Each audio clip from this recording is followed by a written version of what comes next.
Hi everyone and welcome back to Rachel's Enchanting Cakes.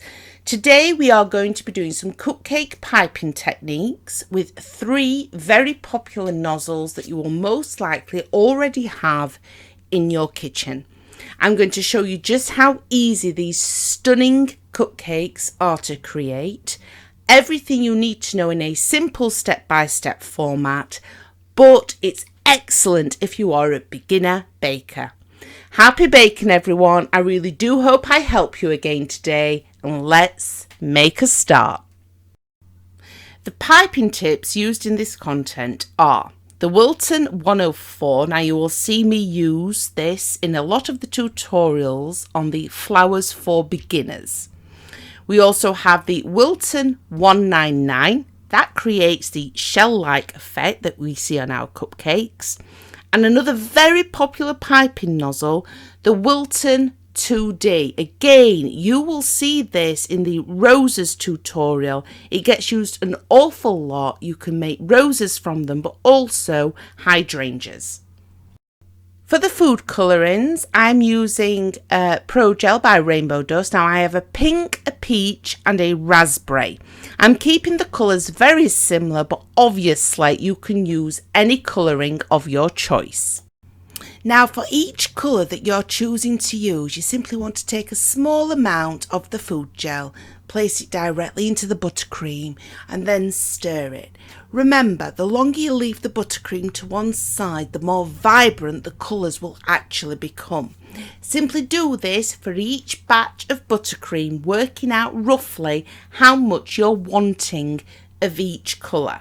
If you are a beginner baker, we only want to be filling the piping bags about halfway up, so do take that into consideration. Starting with the Wilton 2D piping nozzle, these are a few different ways to fill your piping bags. Using the pink buttercream and a knife, I simply go around the outside of the piping bag.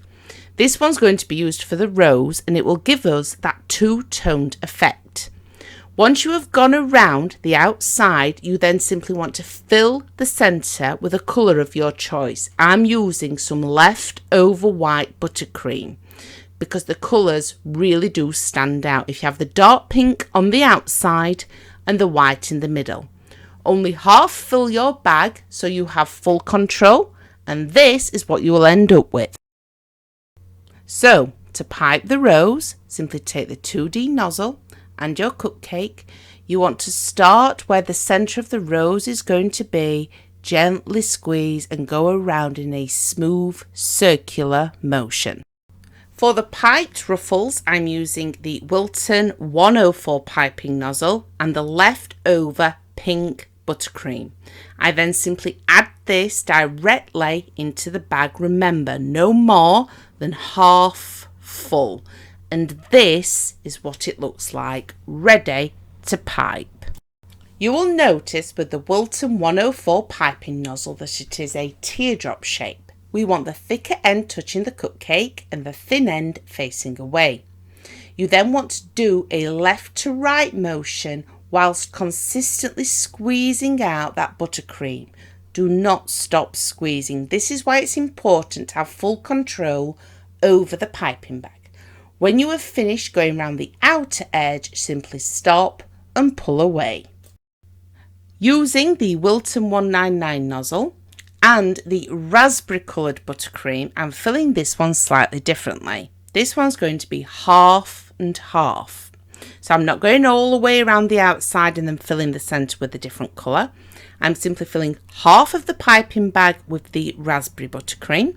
I use a knife to try and make this easier. And then finally, I fill in that gap on the other side with the peach buttercream. This will give us a beautiful effect when we pipe. You then simply take your piping nozzle. Now I have squeezed this out a few times first just to make sure the colour is two-toned.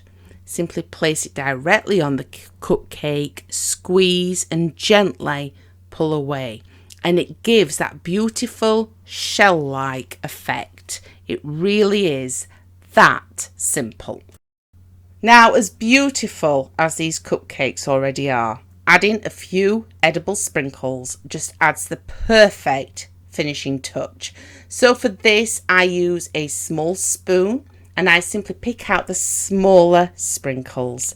It really is as simple and as easy as that, and these are excellent if you are a new beginner baker. Happy baking, everyone. I really do hope I've helped you again today, and I'll be back soon with an awful lot more new, completely free content.